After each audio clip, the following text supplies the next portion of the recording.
புதுச்சேரி காந்தி வீதியில் அரிசி கடைக்குள் வேன் புகுந்து விபத்துக்குள்ளான சிசிடிவி காட்சிகள் தற்போது வெளியாகியுள்ளன.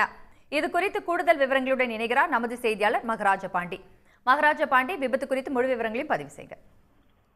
கண்டிப்பாக. புதுச்சேரி வணிக பகுதியான காந்தி வீதியில் தனியாருக்கு சொந்தமான பழக்கடை ஒன்று உள்ளது. இந்த கடைக்கு நேற்று மதியம் வேனில் பழங்கள் வந்தது. பழத்தை இறக்கி வைத்துவிட்டு வேனை டிரைவர் காந்தி வீதி சந்திப்பில் போக்குவரத்து நெருக்கடி ஏற்படாமல் இருக்க நிறுத்தினார். அதையடுத்து வாடகை பணமாக பழக்கடைக்கு டிரைவர் சென்றார். அப்போது வாகனத்தில் இருந்த கிளீனர் வண்டியை ஓட்ட ஆசைப்பட்டு வண்டியை எடுத்தார். இதில் வண்டியில் ஆக்சிலேட்டரை வேகமாக அழுத்தியதில் வேன் தறிக்கிட்டு ஓடியது. அப்போது அந்த வழியாக வந்த மோட்டார் சைக்கிள் மீது மோதியதில் ஒருவர் படுகாயமடைந்தார்.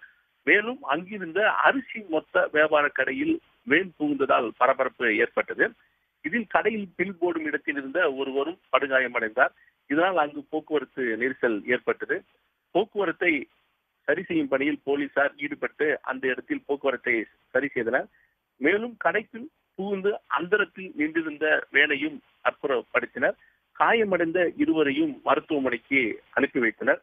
இதற்கிடையில் தறிக்கிட்டு ஓடிய வேன் கடைக்குள் புகுந்த சிசிடிவி காட்சி தற்போது வெளியாகி பரபரப்பை ஏற்படுத்தியிருக்கிறது. அரிசி வாங்கி கொண்டு இருந்தவர்கள் திடீரென்று வேன் கடைக்குள் புகுந்ததால் அலறி எடுத்து ஓடும் அந்த காட்சி அதில் பதிவாகி இருக்கிறது. இந்த சம்பவம் தற்போது புதுச்சேரியில் ஒரு பரபரப்பை ஏற்படுத்தியிருக்கிறது.